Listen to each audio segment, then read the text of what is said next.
Drama के start में हम मैनर को देखते हैं जो अपनी ग्रैंड माँ के बारे में बता रही थी कि मेरी ग्रैंड माँ इस एरा की नहीं है। मीन्स वो मॉडर्न एरा से इस एंशियंट एरा में आ गई हैं। वो एक ऐसी लेडी हैं जो जेंडर इक्वलिटी पर बहुत ध्यान देती हैं। और मेरे ग्रैंडफादर जो मिलिट्री में मेरिट के उपाधि पर है, वो मेरी ग्रैंड माँ से बहुत प्यार करते हैं। उन्होंने मेरी ग्रैंड माँ से प्रॉमिस किया था कि अगर वो उनसे शादी कर लेती हैं, उनके अलावा वो कभी किसी से प्यार नहीं करेंगे। यहाँ पर जो ग्रैंड माँ होती हैं अपनी यंग एज में अपने हस्बैंड से कहती हैं कि देखो ये लाइफ एंड डेथ का स्ट्रगल है, याद रखो कि ये इम्पीरियल डे केयर की तरह होगा। अगर तुमने मुझसे शादी कर ली तो तुम दूसरी वाइफ नहीं ला सकते हो। ग्रैंडफादर ने प्रॉमिस किया था कि मैं तुम्हें कभी भी बिट्राई नहीं करूंगा। ग्रैंड मदर कहती हैं कि अगर तुमने ऐसा किया तो मैं ये वर्ल्ड छोड़कर हमेशा के लिए चली जाऊंगी और कभी भी वापस नहीं आऊंगी। मैं कभी भी ऐसा नहीं करूंगा। दोनों एक दूसरे के गले लग जाते हैं और आज उस बात को पूरे 40 साल बीत चुके होते हैं। ग्रैंड मदर की आज एनिवर्सरी होती है। मीन्स जैसे वो पहले एनिवर्सरी सेलिब्रेट किया करते थे, सेम आज वैसे ही सेलिब्रेट कर रहे हैं। उनके प्यार में कभी कोई बदलाव नहीं आया। ग्रैंड मदर और ग्रैंडफादर का प्यार देखकर मैनर सोचती है कि शायद उसके लाइफ में भी ऐसा ही प्यार आए, क्योंकि वो दोनों ही एक दूसरे के लिए बहुत ही डिवोटेड थे। ग्रैंडमदर कहती हैं कि मुझे पता है प्रिंस मैनर को बहुत प्यार करते हैं, दोनों बचपन के साथी हो, लेकिन यहाँ पर एक बात मत भूलो कि मैं खुश तो बहुत हूँ लेकिन तुम दूसरी शादी नहीं कर सकते हो, मतलब concubine नहीं ला सकते हो। ये इस घर का रूल है कि सिर्फ एक ही वाइफ रहेगी। क्या तुम इससे खुश हो? तब प्रिंस खड़े होते हैं, कहते हैं कि हाँ, मैंने सुना है ड्यूक के बारे में कि उन्होंने सिर्फ आपसे प्यार किया, कभी किसी दूसरी लड़की की तरफ देखा भी नहीं। बल्कि वो तो इतनी जगह पर गए, इतनी बड़ी पोस्ट पर थे, तो मैं भी सिर्फ मैनर से प्यार करना चाहता हूँ, उसके अलावा अपनी लाइफ में किसी को नहीं चाहता हूँ। मीन्स ये समझ लीजिए कि जैसे ड्यूक वैसे मैं। मैनर की माँ बोलती हैं कि फादर ने तो एक बढ़िया मिसाल कायम की है कभी ना कंकुबाइन लाकर। मैं तो बहुत ज्यादा ब्लेस्ड फील कर रही हूँ। उसके फादर भी बोलते हैं कि हाँ, सही कहा। मैंने तो बस स्टोरी बुक में सुना था कि बड़े लोग सिर्फ एक वाइफ के साथ रह सकते हैं, लेकिन आज यहाँ पर सच में कमाल हो गए हैं। तभी एक नौकर भागता हुआ आता है और बोलता है कहाँ गए हैं। कहते हैं अच्छा चलो जल्दी से उनको बुला कर लाओ। कहते हैं लेकिन क्या हुआ? अब यहाँ पर नौकर भी थोड़ा घबरा रहा होता है। कहता है कि वो अपने साथ ही एक यंग लेडी को लेकर आए हैं। यंग लेडी की बात सुनकर सभी के होश उड़ जाते हैं कि ये कौन सी यंग लेडी आ गई। ग्रैंडफादर अंदर आ जाते हैं उस यंग लेडी को लेकर। मैनर के फादर पूछते हैं कि ये कौन है। तब वो बताते हैं कि ये रुआन है, इसके मदर और फादर की डेथ हो गई थी तो मैं इसे ले आया हूँ। ग्रैंड मदर कहती है अगर तुम इसके फादर बनना ही चाहते हो, फोस्टर फादर बन सकते हो, लेकिन इसको यहाँ पर लाने की क्या जरूरत थी। कहते हैं कि मैं इसका फादर बनने के लिए इसको यहाँ पर नहीं लाया हूँ, बल्कि इसको कंकुबाइन बनाने के लिए यहाँ पर लेकर आया हूँ। ग्रैंड मदर कहती सीरियस हो ना? कहता हाँ, मैं बहुत सीरियस हूँ। रुआन ने मेरी जान बचाई थी। वो नीचे बैठ जाती है, कहती है कि प्लीज मुझे यहाँ पर रख लीजिए मैडम। ग्रैंड मदर कहती है कि एहसान चुकाने के लाखों तरीके हैं, एक तरीका नहीं है इस दुनिया में, लेकिन इसको अपने कंकुबाइन बनाना ये बिल्कुल भी सही नहीं है।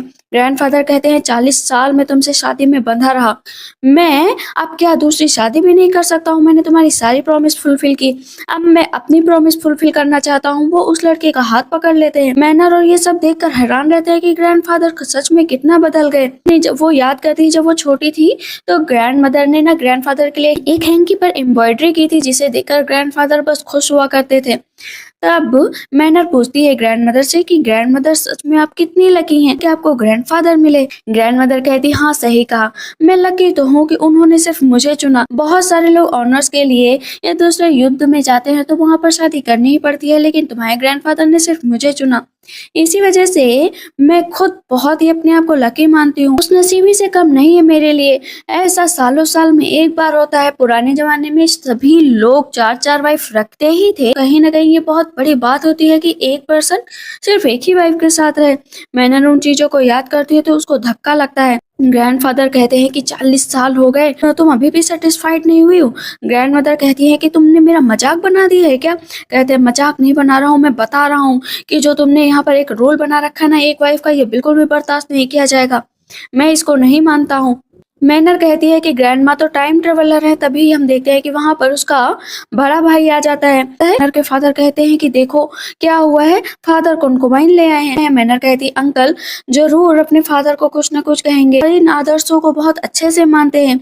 अभी देखना जो है वो ग्रैंडफादर को डांट पड़ेगी, लेकिन यहाँ पर ग्रैंडफादर चिल्ला रहे होते हैं कि किसकी इतनी हिम्मत कि आज कंकुबाइन लाने से मुझे मना करे, ये कंकुबाइन आकर ही रहेगी मतलब आकर रहेगी। तो यहाँ पर उसका बड़ा बेटा भी अब पूरी तरीके से ग्रैंड मदर को ना कह देता है कि फादर को कंकुबाइन लाने दीजिए, कि भी अपनी मर्जी है, मैं इस बात से एग्री करता हूँ, अब आप अपनी जिंदगी जी लीजिए, फादर को अपनी जिंदगी जीने दीजिए ना मदर प्लीज। यहाँ पर बहुत ही ज्यादा गुस्सा आ रहा था ग्रैंड मदर की कि मैंने तुम जैसे नालायक बेटे को जन्म दिया है, मुझे सच में समझ में नहीं आ रहा है कि मुझे ये दिन देखने पड़ेंगे। मैनर कहती है कि आपको हेल्प करने के बजाय ग्रैंडफादर की हेल्प कर रहे हैं। आंट आप तो कुछ बोलिए। तब यहाँ पर आंट बोलती है मदर इन लॉ ये कौन सी बड़ी बिग डील है, सब लोग तो कंकुबाइन लाते हैं, लोग तो 8-8 कंकुबाइन रखते हैं, आप ग्रैंडफादर तो बस एक कंकुबाइन ला रहे हैं। ग्रैंड मदर सबको बारी बारी करके देख रही होती, कोई भी उनका साथ देने के लिए तैयार नहीं होता है। कहती है मजाक बन गया है, मैं यहाँ से जा रही हूँ क्योंकि मैं तुम लोगों की नजरों में गलत हूँ ना। मैंने तुरंत ही ग्रैंड मदर का हाथ पकड़ लेती है कि मेरी नजर में आप गलत नहीं है, मेरी नजर में आप एकदम सही है, मल्टीपल वाइफ्स रखना ये एकदम सही नहीं है और इस तरह ड्यूक मेंशन में ये सब बिल्कुल भी बर्दाश्त नहीं किया जाएगा। आपकी वजह से ये ग्लोरी, आपकी वजह से सब कुछ यहाँ पर आया है, आज ये सब लोग आपको भूल गए, आपके अगेंस्ट जा रहे हैं। उसकी माँ कहती है तुम क्या बकवास कर रहे हो। मैनर कहती है बकवास नहीं कर रही हूँ मदर, मैं सच कह रही हूँ। पर ग्रैंडफादर कहते हैं कि रुआन तो घर पर आकर ही रहेगी, जिसको अगेंस्ट रहना है रहे और जिसको मेरे साथ रहना है रहे। ग्रैंड मदर कहती है ठीक है, तुम्हें जिसके साथ रहना है रहो, मैं तुम्हें नहीं रोकूंगी, लेकिन आज से मेरा और तुम्हारा रिश्ता पूरी तरीके से खत्म है, इतना जान लो। वो वहां से चली जाती है। मैनर कहती है ग्रैंड मदर प्लीज रुक जाओ, आज से पहले मैंने अपनी ग्रैंड मदर को इतने गुस्से में कभी नहीं देखा। ग्रैंडफादर कहते हैं जाओ जाओ जाओ, मैं इसे लाकर ही रहूंगा और शादी भी करूंगा। अभी हम देखते हैं कि ग्रैंडफादर की शादी कंकुबाइन से हो चुकी होती है। तब वो अपनी दासी से पूछते हैं कि ये बताओ कि लेडी क्या कर रही है। कहती है कि वो अपने रूम से बाहर नहीं निकली है। तब ग्रैंडफादर कहते हैं निकले या ना निकले, एक दिन जरूर उसे मेरे केयर भी होगी। तब तक पीछे से रुआन आ जाती है, कहती है कि चलो ना, इतना टाइम हो गया, हम दोनों की शादी भी हो गई है, अपना वक्त बिताते हैं। फिर मैंने रास्ते से जा रही होती है तो वो जब रूम की आवाज सुनती है तो उसे इतना गुस्सा आता है कि ग्रैंड मदर को डिच करके आज फादर बहुत आराम से अपनी जिंदगी जी रहे हैं।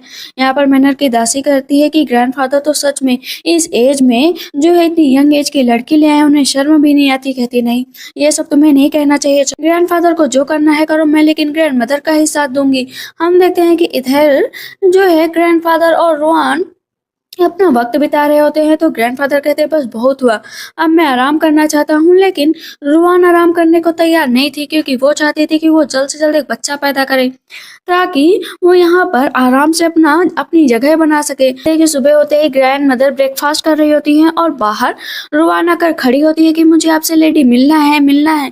ग्रैंड मदर कहती है जाकर उससे कह दो कि मैं फ्री नहीं हूँ। कहती है जाओ, यहाँ पर मेरी मिस फ्री नहीं है। अभी वो बाहर निकलती है और गुस्से में आ रही होती है। मैनर उसके बगल से निकलती है तो पीछे से रुआन कहती है कि तुम्हें पता नहीं है कि रिस्पेक्ट कैसे की जाती है पर अपनी से बड़ों की। कहती है कि आप तो मुझे मत ही बताओ कि मुझे आपकी रिस्पेक्ट करनी है नहीं करनी, तुम एक कंकुबाइन हो तो इस रुतबे से ही यहाँ पर रहो। ग्रैंडफादर आ जाते हैं, कहते हैं तुम्हें तमीज नहीं है मैनर कि कैसे अपनी ग्रैंड मदर से बात की जाती है। कहती है ये मेरी ग्रैंड मदर नहीं है। रुआन कहती है कि रहने दीजिए ना इस तरह, आप प्लीज मैनर को कुछ मत कहिए, मैं तो अभी आई हूँ। कहते हैं कि अभी नहीं आई, तुम्हारा इस घर पर पूरा हक है। मैनर कहती है ग्रैंडफादर आपने भले ही इस लेडी को यहाँ पर रख रख दिया हो, लेकिन इसके सामने तो मैं कभी भी माफी ना मांगू और ना ही इसके सामने नील डाउन हो, इसकी कोई औकात नहीं है मेरे सामने। हाँ इस घर में ये बंटवारा करने जरूर आई है तो आप ही इसे अपने पास रखिए क्योंकि र्यून करने में तो ये महारत हासिल करके रखी, इसकी शक्ल देखकर ही लग रही है। यहाँ पर उस ग्रैंडफादर को बहुत गुस्सा आ जाता है, मारने चलते हैं। तब तक पीछे से ग्रैंड मदर आ जाती है कि रुक जाओ, मेरी ग्रैंड डॉटर पर हाथ नहीं उठा सकते हो। ग्रैंड मदर कहती है जब तक मैं यहाँ पर हूँ ना तुम्हारी हिम्मत भी नहीं हो सकती। कहते हैं अच्छा आ गई अपनी शक्ल दिखाने, कल से कहाँ पर थी। कहती है कि ग्रैंडफादर इतना मत होश उड़ाइए कि एक दिन आपको बहुत पछतावा हो, याद रखिए कि आपके पास जब कुछ भी नहीं था तब ग्रैंड मदर ने आपसे शादी की थी, अपनी डाउरी आपको दिया, आपको सब कुछ दिया जो इस फैमिली को ऊंचा उठाने में फैमिली को बहुत आगे ले गया। आज आप एक कंकुबाइन के चक्कर में ग्रैंड मदर को डांट रहे हैं, भला आप एक ड्यूक कहलाने लायक हैं भी या नहीं है। आपने कभी भी कोई कंट्रीब्यूशन नहीं दिया ग्रैंड मदर में जब वो अपने बच्चों को बड़ा कर रही थी, लेकिन आज आप ऐसे चिल्ला रहे हैं जैसे आपने बहुत बड़ा काम कर दिया है। ग्रैंडफादर कहते हैं कि मैं बैटलफील्ड में युद्ध लड़ने जाता था, हाथ में तलवार लेता हूँ, उससे बड़ा क्या काम हो सकता है। तुम्हारी ग्रैंड मदर बस घर को संभालती थी ना, जेंडर इक्वालिटी की बात करती हैं, लेकिन जेंडर इक्वालिटी है कहाँ, कुछ भी नहीं है। कहती है ठीक है, तुम्हें जो लगता है वो लगे, लेकिन मैं तुम्हारी सोच में बिल्कुल भी शामिल नहीं हो सकती हूँ, क्योंकि नॉनसेंस बातें मुझे करनी ही नहीं आती। ग्रैंडफादर बस एक ही बात का रट लगाए हुए थे कि 40 साल मैंने तुम्हें दिया, आज जब मैं अपनी कंकुमाइन लाने की बात कहती तो तुम्हें इतना गुस्सा आ रहा है। रोहन कहती है ड्यूक आप ऐसा मत करिए, आपकी तबीयत खराब हो जाएगी। कहते हैं कि किसी की इतनी हिम्मत नहीं है कि जो मेरी वाइफ को बुली कर सके। उसी हैंकी से जिस हैंकी को ग्रैंड मदर ने दिया था वो उसके आंसू पोंछने लगे, उसे जमीन पर फेंक देते हैं कि मुझे इसकी कोई जरूरत नहीं है। उसे याद आता है कि कैसे ग्रैंड मदर को याद आता है कि कैसे कितने प्यार से उन्होंने वो हैंकी दी थी, लेकिन आज एक कल की आई हुई लड़की की वजह से उन्होंने उनसे पूरा रिश्ता ही खराब कर दिया है। कहती है कि ठीक है, आज से हमारा और तुम्हारा रिश्ता हमेशा के लिए खत्म, याद रखो कि अब से तुम मेरे लिए एक गेस्ट हो। रुआन तो बहुत खुश हो रही होती है यहाँ पर, लेकिन ग्रैंडफादर का दिल थोड़ा सा तो टूट ही जाता है। कहती है आप चिंता मत करिए, इतनी उम्र में भला वो कहाँ पर जाएंगी। कहते हैं कि जरा से भी रिस्पेक्ट नहीं कर सकती, मैं इस घर का बड़ा हूँ, लेकिन देखो आज इसने अपना असली चेहरा दिखा ही दिया, जाओ और इसका पूरा का पूरा मैनर तोड़ दो। जाते हैं ग्रैंडफादर कहते हैं कि सब कुछ तोड़ दो यहाँ पर। ग्रैंड मदर चुपचाप बैठी होती है और टूटते हुए हर सामान देख रही होती है। मैनर कहती है मत करो ऐसा, मत करो, लेकिन एक एक सामान वहां पर तोड़ दी जाती है। रूहान तो हंस रही होती है, मैनर ही रोक रही होती है। तो मदर कहती है तुम्हें ये सब करने की जरूरत नहीं है। ग्रैंडफादर प्लीज मत बोलो ना, ये नोबल फैमिलीज की सारी चीजें हैं, अगर आप इन्हें तोड़ देंगे कि दोबारा नहीं मिलेंगी, आखिर ये अपनी ही चीजों को ही तोड़ रहे हो ना आप। तब यहाँ पर ग्रैंडफादर हंसने लगते हैं, कहते हैं कि ये कभी मुझे छोड़कर जाएगी ही नहीं, आखिर ये मेरा बिना रह ही नहीं सकती। खुद तेज हंस रहे होते तो ग्रैंड मदर भी हंसने लगती हैं। कहती है हाँ तुम्हें ये गलत फहमी है, जिस दिन मैं चली जाऊंगी ना उस दिन तुम याद रखोगे तुम इस घर को कैसे संभालोगे, क्योंकि मेरे बिना ये घर संभालने से रहा। लेकिन हाँ चलो थोड़ी अकल सिखाई देती हूँ, अब मैं इस घर में कुछ भी नहीं करूंगी, अब सारी जिम्मेदारी जो है तुम्हारी न्यू वाइफ संभालेगी। कहते हैं क्या मतलब, क्या बकवास कर रही हो। कहते हैं कि मेरी वाइफ नहीं संभालेगी, वो अभी यहाँ पर ऐशो आराम से रहेगी। कहती है नहीं ऐशो आराम नहीं, अब वो इस घर की जिम्मेदारी संभाले। वहां पर ग्रैंड मदर की दासी आती है और जो चाबियां होती है घर की और साथ में वो जेड है वो दे देती है। कहती है कि ये मेरे लिए अब किसी काम का नहीं है, उसे फेंक देती है। मैनर कहती है कि प्लीज ग्रैंडमदर ऐसा मत करो। तब ग्रैंडफादर कहते हैं रिग्रेट करोगी, याद रखो रिग्रेट करोगी। वो उठा लेते हैं और उसे दे देते हैं। कहते हैं आज से तुम इस घर की जिम्मेदारी संभालो, देखना तुमसे अच्छा ही है इस घर की जिम्मेदारी संभालेगी, तुम कुछ भी नहीं कर पाओगी। ग्रैंडमदर अपना मुंह पीछे कर लेती हैं। ग्रैंडफादर कहते हैं बिना मेरे फेवर के तुम यहाँ पर एक दिन नहीं गुजार सकती हो। वहां से वो चले जाते हैं। मैनर कहती है ग्रैंडमदर प्लीज इतना गुस्सा मत करो ना, ये हैंकी जो आपने ग्रैंडफादर को बना कर दी थी, वो उसे देख रही होती है। कहती है कि हाँ पहले दिया था लेकिन अब इसका कोई यूज नहीं है, ये हैंकी बस अब मेरे लिए मजाक बनकर रह गई है। वो उसे जला देती हैं। कहती है ग्रैंड मदर प्लीज सैड मत हो ना, सब कुछ बहुत अच्छे से हो जाएगा, देखना वो इतने दिनों तक यहाँ पर नहीं रुकेगी। कहती है रुकने की तो कोई बात ही नहीं है, अब तुम्हारे ग्रैंडफादर के लिए मेरे दिल में जगह ही नहीं बची है, चलो मेरे साथ। वो उसको लेकर जाती हैं एक हिडन रूम में। वहां पर उनकी सारी ज्वेलरी गहने टेल सब रखे हुए होते हैं। इतना ज्यादा सोना देखकर उसके होश उड़ जाते हैं। कहती ग्रैंड मदर ये सब कहाँ से आया। कहती मैंने इतने सालों यहाँ पर बिजनेस किया है, मैं मॉडर्न एरा से आई थी तो मुझे पता था कि कैसे बिजनेस किया जाता है, मैंने डे बाय डे इस बिजनेस को आगे बढ़ाया है। कहती है लेकिन ये सब आप करेंगे क्या। कहती है कुछ नहीं करना है, लेकिन ड्यूक मेंशन में ये ज्वेलरी और ये सब चीजें मुझे किसी को नहीं देनी है। इधर हम देखते हैं रुआन को, जो सारे नौकरों से कहते हैं कि अब सब तुम मेरे इशारों पर काम करोगे, लेकिन नौकर कह देते हैं कि हम तो तुम्हारे इशारों पर बिल्कुल भी काम नहीं करेंगे। कहती है तुम लोग जो गरीबों की जिंदगी जी रहे थे ना, अब अमीरों की जिंदगी जियोगे। कहती है अच्छा ऐसे कौन सी बड़ी बात कर दोगी, वैसे भी लेडी ने हम लोगों को बहुत कुछ दिया है, तुम कुछ भी नहीं दे सकते, जो तुमने पहन रखा है ना उससे लाखों गुना ज्यादा तो हम लोगों को दे चुकी हैं, तो आखिर तुम किस बात का घमंड कर रही हो। कहती क्या बकवास कर रही हो। कहती ना तुम्हारे हाथ में कड़ा है ना हेयर पिन है, देखो हम लोगों के पास सब कुछ है और ये सब लेडी ने दिया है, आखिर ये प्राइसलेस है, तुम दे भी सकती हो, तुम्हारी औकात भी नहीं है। कहती है लेकिन घर की जिम्मेदारी मैं संभालूंगी और तुम लोगों की जो इनकम है वो भी दुगना कर दूंगी। कहती है हम लोगों को कोई भी काम नहीं करना है, अपना टाइम यहाँ पर वेस्ट मत करो, इतना जान लो। रिवॉर्ड ना तुम अपने पास ही रख लो। सारी दासी हंसते हुए वहां से चली जाती है। रुआन कहती है मैं छोड़ूंगी नहीं, ये याद रखो, बहुत हो गया, मैं बर्दाश्त नहीं करूंगी। कहते हैं कि ग्रैंड मदर कहती है कि ये सारी ज्वेलरी गहने सब तुम्हारे हैं। कहती है लेकिन क्यों? कहती है क्योंकि मैं अब यहाँ से जा रही हूँ। लेकिन ग्रैंड मदर आप प्लीज क्यों जाना चाहती हैं? क्योंकि अब तुम्हारे ग्रैंडफादर और मेरे बीच कुछ नहीं रहा, तो मेरा यहाँ से जाना ही सही रहेगा। कहती है लेकिन ग्रैंड मदर मैं आपके बिना कैसे रहूंगी, प्लीज मुझे बताओ ना। सारे कागजात है, तुम्हें इनको संभाल कर रखना है, तुम अपनी कंफर्टेबल लाइफ जीना। कहती मुझे ये सब नहीं चाहिए। ग्रैंड मदर कहती है चाहिए तुम्हें, लेकिन तुम जिससे शादी कर रही हो उससे ज्यादा पीछे मत पड़ना। याद रखना कि वो तुम्हारे किसी काम का भी नहीं हो सकता है। क्या पता उसने भी दूसरी शादी कर ली हो, इसीलिए अपने आप पर काबू रखना और आदमियों पर इतनी जल्दी भरोसा मत करना। कहती है ठीक है ग्रैंड मदर। यहाँ पर ग्रैंड मदर अपने कपड़े चेंज करती है और मॉडर्न एरा वाले कपड़ों में आ जाती हैं। जैसे ही मैनर ग्रैंड मदर को देखती है इस अटायर में, कहती है ग्रैंड मदर को मैंने पहली बार देखा, वो बेहद खूबसूरत लग रही होती है। कहती है याद रखो मेरी बच्ची कि प्यार इतना जरूरी नहीं है, अपने आप को इस्टेब्लिश करना जरूरी है। जब तुम पावरफुल बन जाओगी ना तो प्यार तुम्हारे पास भाग कर आएगा, अदरवाइज ना प्यार बचेगा ना पैसा, कुछ भी तुम्हारे पास नहीं रहेगा। इधर ग्रैंडफादर को सपना आता है कि कैसे वो उन्होंने वादा किया था यंग एज में अपनी वाइफ से, लेकिन आज उन्हें धोखा दे रहे हैं। उन सभी चीजों को देखकर उन्हें बड़ा पछतावा भी हो रहा होता है। तब तक पीछे ग्रैंड मदर देखती है, कहती है मैं जा रही हूँ यहाँ से, अब याद रखो कि मेरा और तुम्हारा कुछ नहीं है। कहते प्लीज मुझे छोड़कर मत जाओ, मत जाओ रूही, रूही प्लीज मुझे छोड़कर मत जाओ। उठते हैं तो रुआन कहती क्या हुआ, आप इस तरह क्यों उठ गए? कहते हैं मुझे लग रहा है कि रूही मुझे छोड़कर जा रही है। कहते हैं नहीं जाएगी वो छोड़कर, वो इस एज में कहाँ जाएगी छोड़कर? कहते हैं नहीं फिर भी मुझे डर लग रहा है। कहती सो जाइए, ऐसा कुछ भी नहीं होगा। वो सो जाते हैं फिर से। इधर ग्रैंड माँ अब मॉडर्न एरा जाने के लिए तैयार हो जाती, लेकिन ग्रैंडफादर का दिल घबरा रहा होता है। वो निकलते हैं बड़ी तेजी से बाहर से, और इधर ग्रैंड मदर अलविदा कह देती है मैनर को।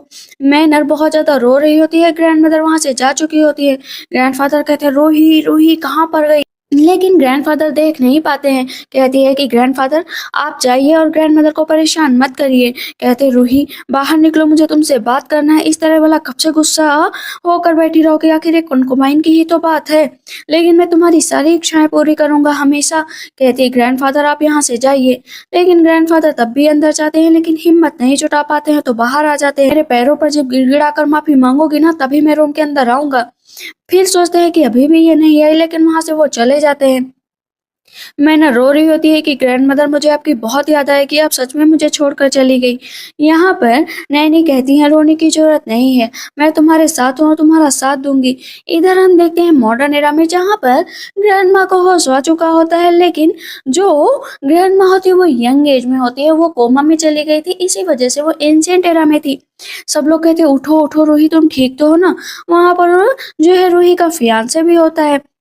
कहती वाह मैं तो 18 साल की हूँ सच में, और मेरा फियांसे भी है इतना हैंडसम। मैं अपने पुराने टाइम पर वापस आ गई, और वो ओल्ड बुड्ढा, उसको तो मुझे सोच कर ही घिन आती है। अभी हम देखते हैं कि वो ऑफिस जाती है तो सभी के सभी लोग उसे ग्रीट करने लगती। कहती प्लीज ऐसा मत करो, मुझे ग्रीट क्यों कर रहे हो? कहती ये बताओ ये लोग मुझे ग्रीट क्यों कर रहे हैं? कहती है कि मिस आप इतने दिनों से यहाँ पर नहीं थी ना, अब फाइनली आप उठ गई हैं तो सब बहुत खुश है, इसी वजह से ऐसा कर रहे हैं।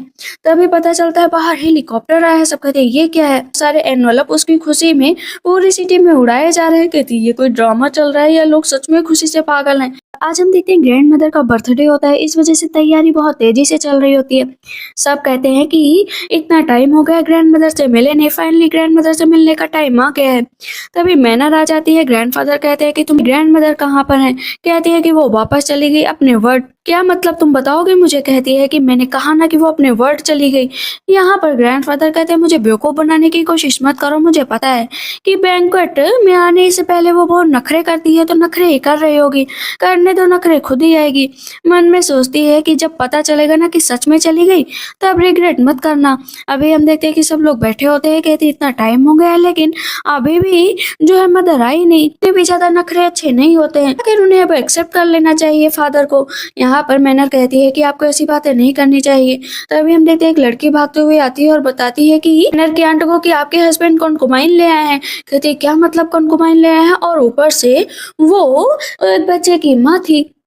यहाँ पर मैनर हंस रही होती है कि ग्रैंड मदर को कुछ ही दिन गए हुए हैं, सबने अपना असली रंग दिखाना शुरू कर दिया है। वो रो रही होती है उसकी आंट की, देखो तुमने ये क्या कर दिया। उसके फादर कहते हैं तुम ऐसा नहीं कर सकते, आखिर एक बच्चे की माँ को तुम ले आए हो जो बच्चा तुम्हारा है भी नहीं। अंकल कहते हैं मैं इससे सच्चा वाला प्यार करता हूँ, वो बच्चा हमें नहीं चाहिए, वो बच्चा बाहर ही रहेगा, लेकिन मैं इसे पूरा सपोर्ट करता हूँ और मैं इसको यहाँ पर रखूंगा और इसके बिना मैं कहीं भी नहीं जाऊंगा। कहते यहाँ पर आंट कहती है कि तुमने मुझसे प्रॉमिस किया था, मैंने तुम पर सच्चा यकीन किया, लेकिन आंख बंद करके यकीन किया, लेकिन आज तुमने मुझे धोखा दे दिया, सारे प्रॉमिस झूठे निकले। बहुत तेज रो रही होती है। मैनर कहती है कि ये सब चीजें तो मुझसे देखी ही नहीं जा रही, सच में ड्यूक मैंसन बर्बाद हो गया है, यहाँ पर सब अपनी मनमर्जी करने लगे हैं। अंकल कहते हैं कि मीरा तुमसे कोई बच्चा भी नहीं हो सकता है, इतना टाइम हो गया लेकिन बच्चा नहीं हुआ, तब भी मैंने तुम्हें अपने पास रखा, अब क्या मैं कंकुबाइन भी न लूं। ग्रैंडफादर खुद देते चिल्ला रहे होते हैं कि क्या कर रहे हो, बकवास कर रहे हो, लेकिन तभी बाहर रोने की आवाज आती है रही होती है और कहते हैं कि जाओ ग्रैंड मदर को बुला कर लाओ। नहीं आती है और कहती है कि ग्रैंड मदर ने आने से मना कर दिया है कि वो तुम्हारे घर का काम है, अब तुम ही हैंडल करो। रुआन आती है, कहती है कि देखो अब इस घर का चार्ज ले लिया तो कोई बड़ी बात नहीं है, अगर ये कंकुबाइन लाना चाहते हैं तो लाने दो। तो इस पर ग्रैंडफादर कहते हैं क्या बकवास कर रहे हो। कहती है कि देखो तुम मुझे लेकर आए हो, आखिर वो उससे प्यार करता है, रहने दो ना, यहाँ पर वैसे भी कोई बच्चा नहीं है, किसी न किसी को वंश बढ़ाने के लिए तो आना ही पड़ेगा। कहते हैं ठीक है जाओ, इसका बेटा यहाँ पर नहीं आएगा। दोनों बहुत खुश होते हैं और मैनर वहां पर देख रही होती है घर को बर्बाद होते हुए। अभी हम देखते हैं कि छोटा बच्चा बहुत ज्यादा रो रहा होता है, कहता है मदर मुझे प्लीज अंदर लेकर चलो, मैं बाहर कैसे रहूंगा, आप तो अंदर चले गए और मुझे बाहर छोड़ दिया। यहाँ पर अंकल आते हैं, कहते हैं चलो तुम मेरे साथ उस बच्चे को यहीं पर छोड़ दो। वो रो रहा होता है, वो कहता है यंग मास्टर प्लीज मेरी माँ को मेरे साथ रखो ना, मैं अपनी माँ के साथ रहना चाहता हूँ। सब बाहर कह रहे होते हैं कि कितनी गंदी बात है कि बच्चे को बाहर छोड़ दिया, तुम जैसा शेमलेस पर्सन मैंने अपनी जिंदगी में नहीं देखा, आखिर बच्चे के साथ ऐसा कोई कैसे कर सकता है। ग्रैंडफादर कहते हैं ये क्या चल रहा है, आखिर अब ये बच्चा यहाँ पर कैसे आ गया, तुमने कहा था कि ये बच्चा यहाँ पर नहीं आएगा। कहते हैं कि फादर अब इस बच्चे को यहाँ पर रखना ही पड़ेगा, अब मैं क्या करूँ, जहाँ पर मेरी वाइफ रहेगी वहीं पर ये बच्चा रहेगा।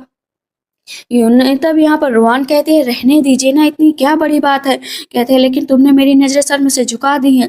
उसकी वाइफ जाती है, कहती है कि हस्बैंड अभी भी मान जाओ। कहते हैं मैं नहीं मानूंगा, मैं इसी के साथ रहूंगा और इस बच्चे के साथ रहूंगा, और ये दोनों ही अब मेरी फैमिली है और मेरी इस वाइफ से कोई लेना देना नहीं है।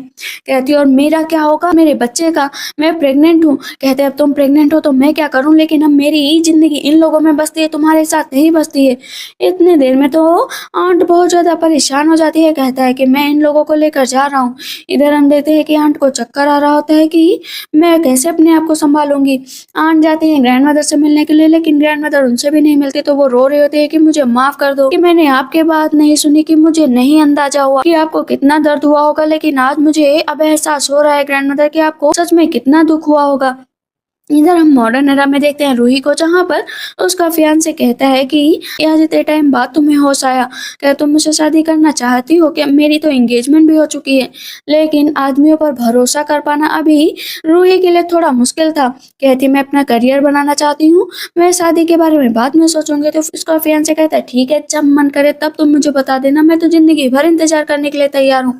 कहती मेरी शादी हो चुकी है। कहता है क्या मतलब। कहती हाँ मेरे 2 बच्चे भी है। कहता है कि ये क्या मतलब हुआ। वो जाकर बताती है कि जब मैं कोमा में थी तब मैं इंसेंट एरा में गई थी, वहां पर मेरी एक लड़के से शादी हुई थी, 40 साल हम दोनों साथ में रहे, लेकिन उसके बाद उसने शादी कर ली। अच्छा कोई बात नहीं, इंसेंट एरा में जो हुआ वो जरूरी नहीं कि यहाँ पर भी हो, मैं तुम्हारे साथ और हमेशा रहूंगा। कहती है नहीं अभी मैं इन सब चीजों पर नहीं सोच सकती, मैं अपने पास्ट को सोचकर मुझसे रोमांस भी नहीं किया जाएगा, वैसे भी मुझे अपने करियर पर फोकस करना इम्पोर्टेंट वही है। कहते हैं ठीक है तुम्हारी जो मर्जी है वो करो, मैं बस इंतजार करूंगा।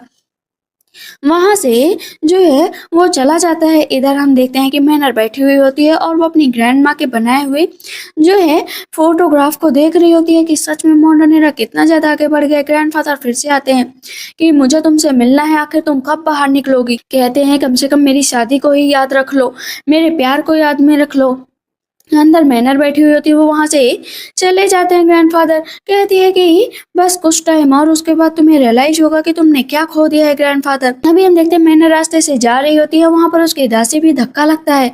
तभी पता चलता है कि जो है प्रिंस आ गए हैं, अपने बाल संभालने लगती है कि फाइनली प्रिंस आ गए हैं, उनकी भी उससे शादी होने वाली है। लेकिन जैसे ही बाहर निकलते तो देखते हैं प्रिंस पहले से ही एक दूसरी वाइफ ले आए हैं। कहती है कि अरे रास्ते से जा रही थी तो टकरा गई।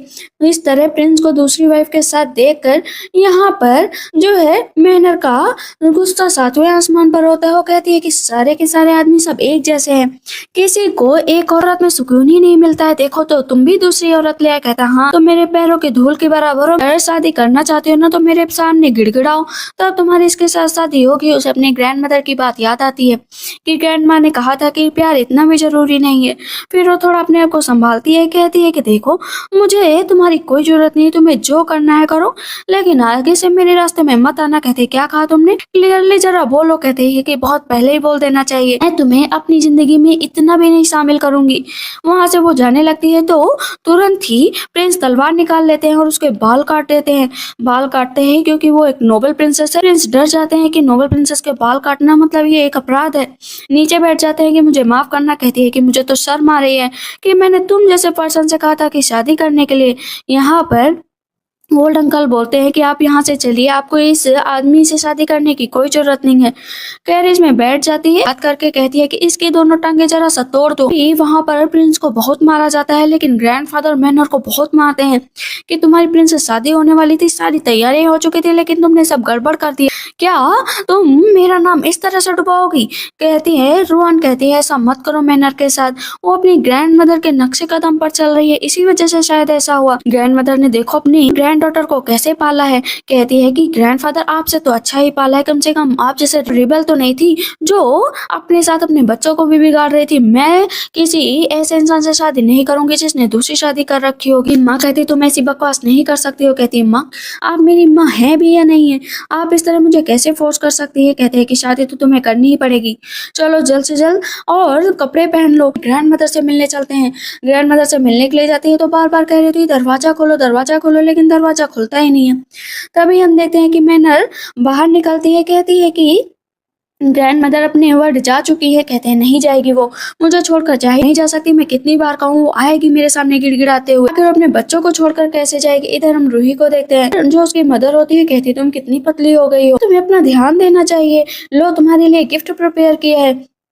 मतलब मॉडर्न एरा में उसे इतना प्यार मिल रहा था जिसे उसने सोचा भी नहीं था। अभी वो पूरे कपड़ों की फैक्ट्री में ही जैसे पहुंच जाती है। कहती ये क्या है।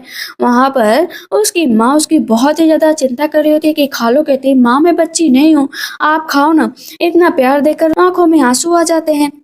इधर ग्रैंडफादर कहते हैं कि तुम क्या मामला क्रिएट कर रहे हो और किसको बेवकूफ बना रही हो। उसकी माँ भी कहती है कि तुम यहाँ पर बेवकूफ मत बनाओ, बताओ ग्रैंड मदर कहाँ पर गई। कहती है वो गई मतलब गई, मैंने फिगर आउट करने में देर कर दिया, लेकिन वो सच में चली गई। कहता है नहीं होगा ऐसा, तुम मेरे साथ चलो, तुम्हें प्रिंस से शादी करनी पड़ेगी। कहती है ठीक है मैं शादी करने के लिए तैयार हूँ। वहां पर वो कपड़े पहन कर आती है एकदम व्हाइट व्हाइट कपड़े देख कर सब कहते हैं ये क्या कपड़े पहन कर आई हो। कहती है मैं इनमें कंफर्टेबल नजर आ रही हूँ। इधर सबके चेहरे देख कर कहीं ना कहीं अब पूरी तरीके से मैनर समझ जाती है कि ये सब दोगले हैं, ये सब मुझे बेवकूफ बना रहे हैं। ग्रैंड मदर के जाने के बाद इन सब के असली चेहरे सामने आ गए हैं, लेकिन मैं ये शादी नहीं करूंगी। इधर इंतजार किया जा रहा होता है कि मैनर आए मैनर आए। वहाँ पर क्वीन मदर बैठी हुई होती है। कहती है कि शादी करने के लिए व्हाइट ड्रेस।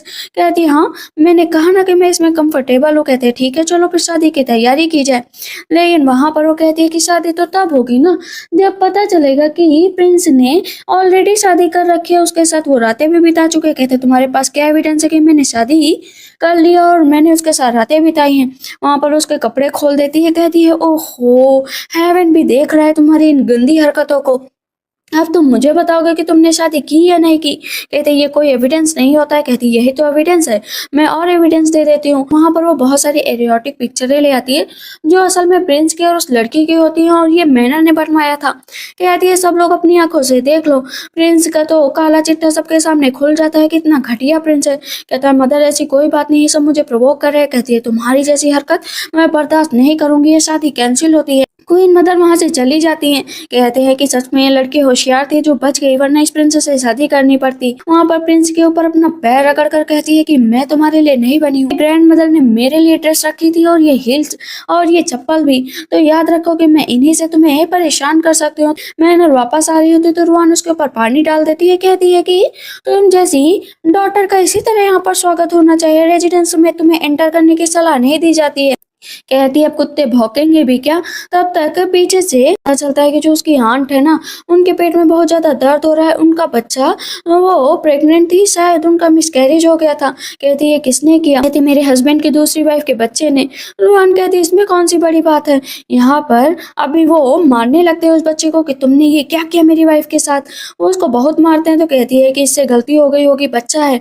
लेकिन वहां पर आंट के बच्चे को बचाया नहीं जा सकता था, उनका मिसकैरेज हो गया। कहती है कि आप यहाँ से चली जाइए, मैं आपको पैसे दे दूंगी, आप अपना बिजनेस शुरू करिए। कहती है लेकिन हस्बैंड के बिना कैसे जिंदगी जीऊंगी। कहती है आप जी सकती है, आप बहुत ही टैलेंटेड है। ग्रैंड मदर भी तो टाइम ट्रेवलर थी, आप भी जाइए अपनी जिंदगी गुजारिए। अभी हम देखते हैं कि अंकल रास्ते से जा रहे होते हैं। तो वो कहती है कि अंकल ये देख लीजिए, आपकी वाइफ ने आपको डाइवोर्स दे दिया। कहते हैं नहीं डाइवोर्स देगी। आखिर हर कोई डाइवोर्स क्यों देना चाहता है, मेरी वाइफ तो बिल्कुल भी डाइवोर्स नहीं देगी। लेकिन जब उन्हें पता चलता है कि वो डाइवोर्स देकर चली गई तो खूब देर से रोने लगते हैं। उसकी माँ कहती है कि चलो अच्छी बात है, अब मैं अपनी जिंदगी अच्छे से गुजारूंगा, अब ये सारा घर मेरे कदमों पर चलेगा। कहती है कि क्या मदर, आप कुछ ज्यादा ही नहीं आगे बढ़ने की कोशिश कर रही है। कहती है आगे नहीं बढ़ रही हूँ, आखिर बाहर वाले लोगों के लिए यहाँ पर कौन सी जगह है। अब मैं इस घर की मुखिया बन गई हूँ। अभी हम देखते हैं कि ग्रैंडफादर उस बच्चे को एक थप्पड़ मारते हैं कि तुम्हारी वजह से मेरी डॉटर इन लॉ ने अपना बच्चा खो दिया। कहते हैं कि फादर माफ करिएगा, लेकिन मेरी वाइफ मुझे छोड़कर चली गई। वो तीनों नीचे बैठकर माफी मांग रहे होते हैं कि जो मैनर का भाई होता है ना, वो भी शादी करके आ गया होता है। उसके फादर उसको खूब मार रहे होते हैं कि तुमने ये किसको ले आए हो यहाँ पर। कहते हैं कि फादर ये मेरे बच्चे की माँ बनने वाली है और मैं इसी से शादी करूंगा। उसके फादर कहते हैं ये सब क्या चल रहा है इस घर में। कहते हैं कि ग्रैंडफादर सच में आप कंकुबाइन लाए हैं तो क्या मैं ये नहीं कर सकता हूँ। ग्रैंडफादर को अब यकीन हो जाता है कि उन्होंने सच में इस घर का सारा काम ही बिगाड़ दिया। अब वो मैनर को पकड़ कर लेकर जाते हैं। कहते हैं चलो ग्रैंड मदर से बात कराओ चल के। नैनी आके आ जाती है, लेकिन मैनर इशारा करती है कि रास्ते से हट जाओ। अंदर देखते हैं कि ग्रैंड मदर है ही नहीं। कहती ग्रैंड मदर तो जा चुकी हैं अपने वर्ड। मैंने 5-6 बार आपसे कहा लेकिन आपने यकीन ही नहीं किया, तो मैं क्या करूं। ग्रैंडफादर को अब एक एक बात याद आ रही होती है और खुद तेते से रो रहे होते हैं कि ऐसा नहीं हो सकता, मुझे छोड़कर नहीं जा सकती, वो छोड़कर नहीं जा सकती। अंकल रो रहे होते हैं, ग्रैंडफादर, सभी लोग रो रहे होते हैं। वो बहुत ज्यादा ड्रिंक करती है कि वो कहाँ जाएगी आखिर। लेकिन अब यहाँ पर उससे भी बड़ा खतरा आ गया था कि कितने लालची लोग हैं। इवन उसकी माँ भी और रुआन अब आपस में मिल जाते हैं कि ग्रैंड मदर चली गई, लेकिन उनका सारा खजाना सब कुछ तुम्हारे पास होगा, तुम उसकी यही सारी जिम्मेदारी हम लोगों को दे दो। उसके फादर अंकल सभी यही कह रहे होते हैं कि ड्यूक मेंशन का वो खजाना है तो हमको दे दो, आखिर हम लोग अच्छे से संभालेंगे। अंकल भी कह रहे होते हैं, ग्रैंडफादर भी कहते हैं कि दे दो। कहती है मैं नहीं दूंगी, ग्रैंड मदर मुझे देकर गई है तो वो सब कुछ मेरा है। कहते हैं कि क्या मतलब, ये तुम्हारा नहीं हो सकता। कहती है मेरा है मतलब मेरा है, उस पर मेरा नाम लिखा है।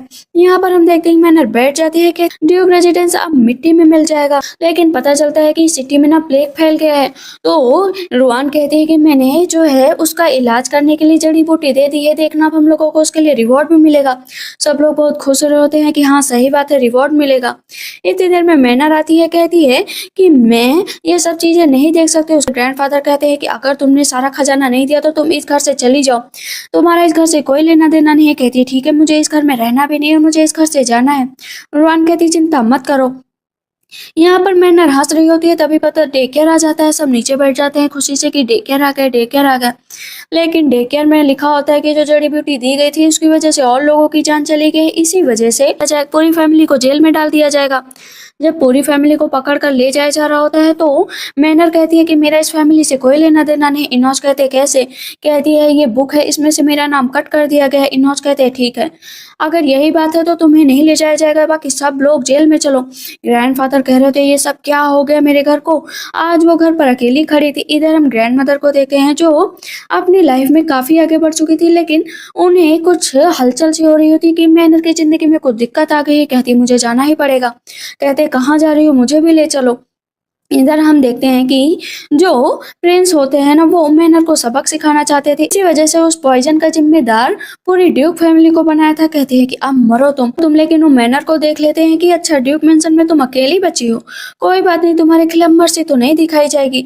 लेकिन तभी हम देखते हैं कि पीछे की ग्रैंड मदर आ जाती है, तो उसका हाथ पकड़ लेती है मैनर का। कहती है मैं ग्रैंड मदर। कहती है ग्रैंड मदर आप इतनी यंग कैसे हो गई। आप वापस आ गई, वो गले मिल जाती है, लेकिन बहुत ज्यादा हालत खराब होती है। कहती मैं इन सब की हालत सही कर दूंगी। याद रखो कि तुम्हें कोई गड़बड़ी नहीं करनी है। ग्रैंडफादर जैसे अपनी यंग एज वाली वाइफ को देखते हैं, भाग कर जाते हैं, कहते तुम आ गई। रुआन कहती है आप किसके पीछे पड़े हैं, जाने दो ना। सब बैठकर माफी मांग रहे होते हैं कि माफ कर दो, लेकिन वो माफ नहीं करती है। ग्रैंडफादर कहते हैं प्लीज मुझे माफ कर दो। इधर हम देखते हैं प्रिंस को अपनी नई वाइफ के साथ वक्त बिता रहे होते हैं, लेकिन तभी वहां पर मैनर आ जाती है। मैनर को देखकर प्रिंस कहते हैं कि सही टाइम पर आई हो, चलो आओ आज तुम मेरी रात रंगीन कर दो। लेकिन ग्रैंड मदर भी आ जाती है, कहते हैं अब ये कौन सी लेडी है, कहते हैं वही जो तुम समझ नहीं सकते हो। वहां पर उसे कोड़ा लेकर बहुत ही ज्यादा मैनर मारती है। ये कहती हम सबके जाने का टाइम आ गया है, इस एरा में इन लोगों के साथ रहना मतलब अपना टाइम वेस्ट करना है। वहां पर ग्रैंडफादर सब लोग बैठ बैठ कर रो रहे होते हैं कि मुझे माफ कर दो, मुझे माफ कर दो। कहती है माफी तो नहीं मिलेगी, सिर्फ मैं मैनर को, अपनी दासी को और ओल्ड अंकल को यहाँ से लेकर जा रही हूँ, तुम सब यहीं पर रहो। यहाँ पर उसका फियांसे भी आया हुआ होता है, सब एक साथ उस एंशिएंट एरा से चले जाते हैं। इधर मैनर कहती है कि सच में इस एरा में तो कितनी फ्रीडम, इक्वालिटी सब कुछ है, लेकिन ड्यूक मेंशन में तो लड़कियों को पढ़ाई भी नहीं करने दी जाती थी। कहती है वहां की बातें अब मत करो, अब बस तुम यहाँ के हिसाब से जियो, मैं तुम्हें कंपनी दूंगी, हम दोनों बहुत आगे तक जाएंगे। कहती ठीक है ग्रैंड मदर, और वो दोनों अपनी लाइफ फ्रीली जीने लगती हैं। इसी के साथ इस ड्रामा की एंडिंग होती है। तो आप लोग को ये ड्रामा कैसा लगा मुझे कमेंट सेक्शन में जरूर बताइएगा। तब तक के लिए बाय बाय, टेक केयर।